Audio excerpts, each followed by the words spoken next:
Response to Death's music was good, but shortly after issuing Infernal Death, the trio broke up again. While Lee and Roz joined Massacre, another death metal act that had formed the previous year, Chuck weighed his options. In late 1985, he quit school and headed for San Francisco and its burgeoning pool of metal musicians. Though he had only a handful of independent cassette releases to his credit, Chuck clearly felt ready for a professional career. He'd been practicing at every possible opportunity and on increasingly better instruments. At some point in the early 80s, Chuck switched from his yard sale electric to a PV T25, a two-humbucker model manufactured in 1982 and 1983. Eventually, he would move on to a BC Rich Mockingbird before choosing the BC Rich Stealth model, a rarity offered through the company's custom shop. This became his main guitar throughout most of his professional career. While in San Francisco, he met drummer Chris Reifert, and the following month the duo entered a Bay Area studio to record the 3-song demo Mutilation, with Chuck doubling on bass. Mutilation was by far the most professional sounding of Death's demos, and like its predecessors, it was circulated through the underground tape trading circuit. This is how writer Don Kay first came to hear it. At the time, Kay was dividing his time as a journalist for metal magazines including Kerrang! And working part-time as a publicist for Combat Records in New York City.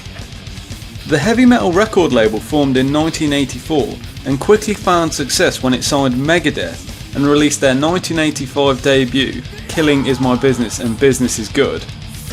Aware that Death had a good buzz on the underground scene, Kay urged Combat's chief Steve Sinclair to sign them. I said they'd be perfect for the label. They're definitely a band that's getting a lot of attention from people. He was very hesitant, but I just kept badgering him to do it, until finally he agreed.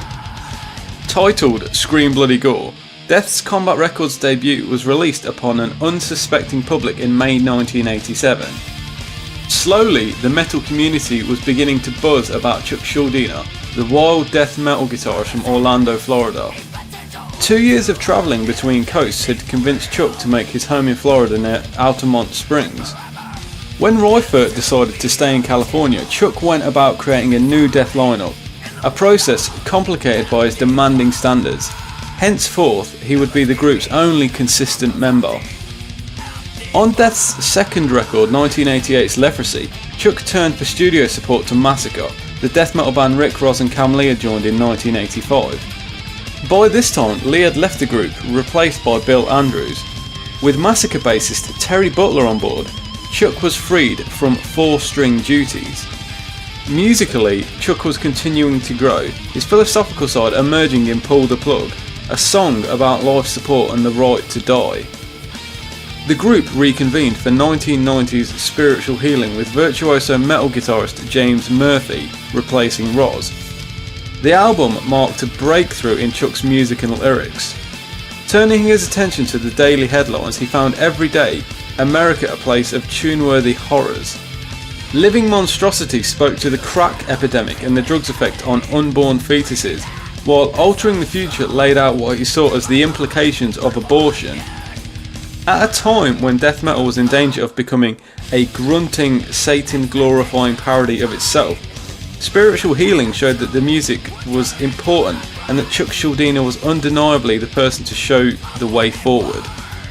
But in the weeks following the album's completion, personal and business problems had begun to overwhelm Chuck, leading him to pull out of the European tour that had been lined up.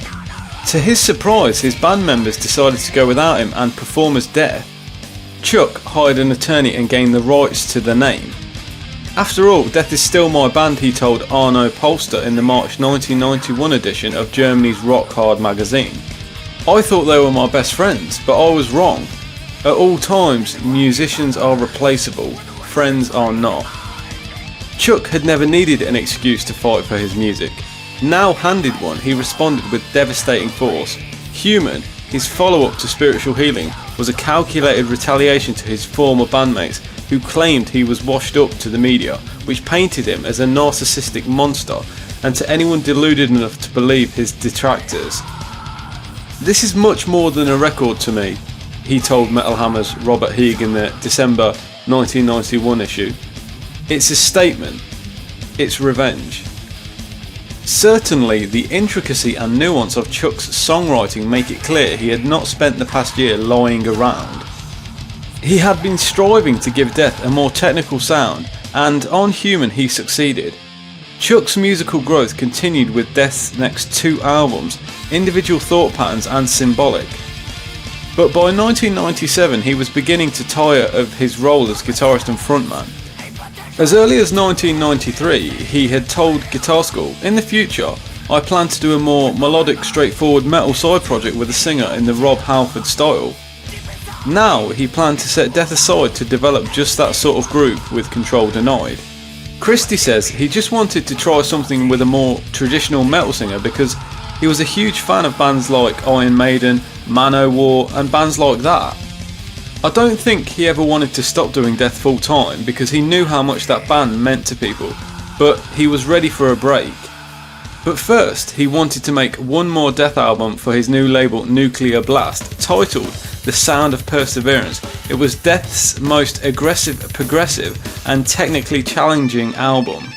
Opening with the savage blast of Scavenger of Human Sorrow, the album was relentless in its fury and musical virtuosity, culminating in a blistering cover of Judas Priest's Painkiller.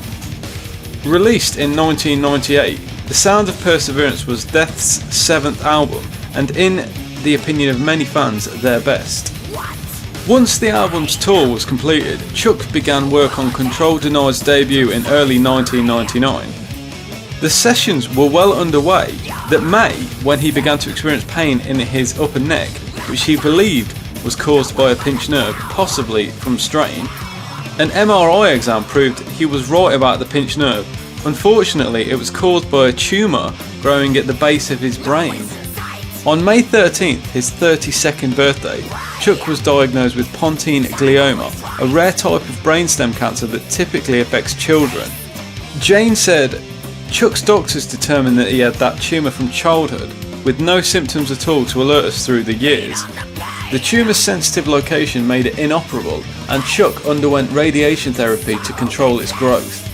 Alternative treatments were sought as well.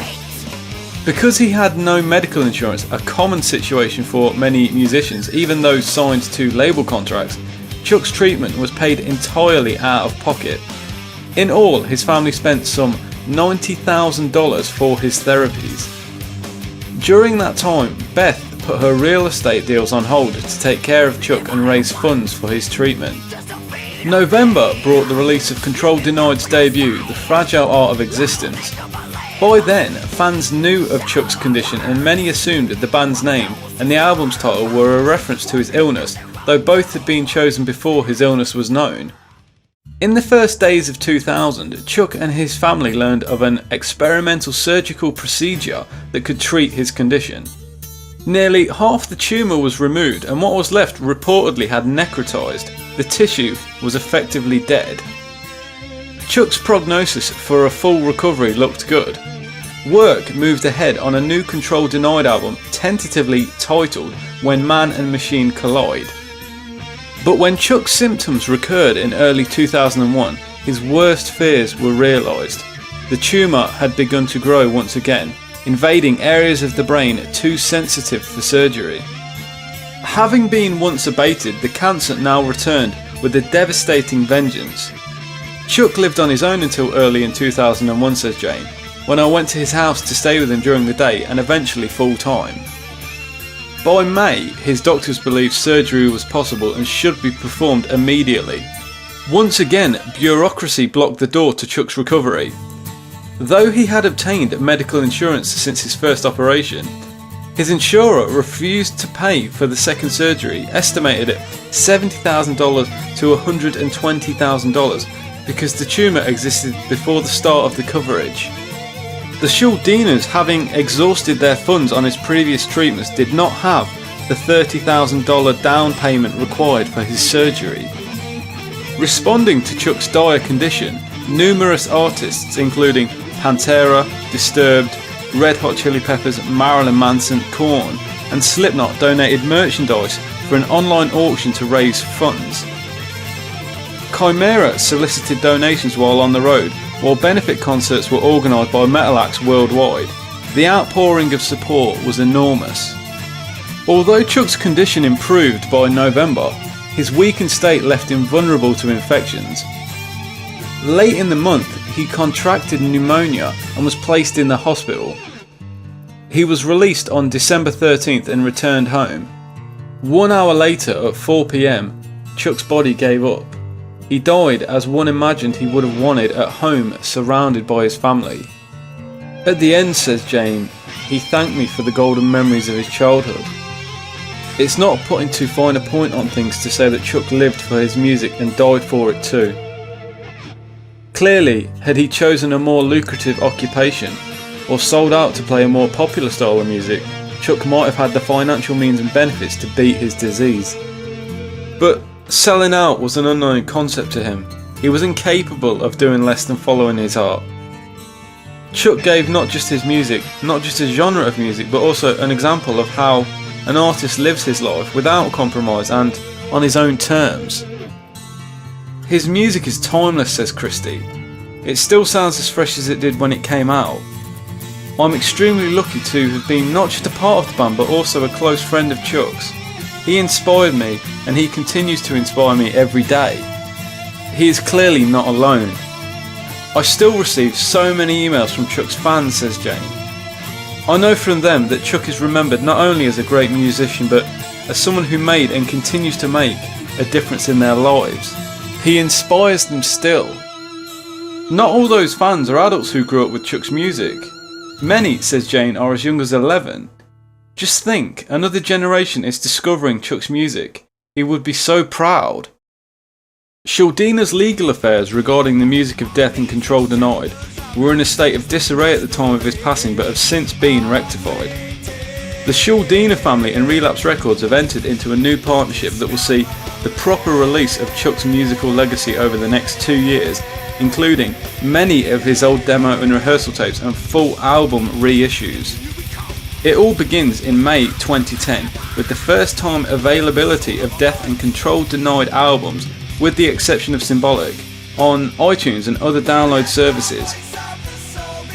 Relapse plans to issue a collection of Mantis pre-death recordings later in 2010, and in 2011 the second Control Denied album, which was unfinished at the time of Shaldina's death but has since been completed, will see daylight. For more information, visit the official Chuck Shaldina website, emptywords.org. Okay people, that is it. All credit goes to Chris Scapoletti for writing the article. Please go check out emptywords.org. It is the best death website. And go over to Relapse, pick up a bunch of death stuff, and I'll catch you next time.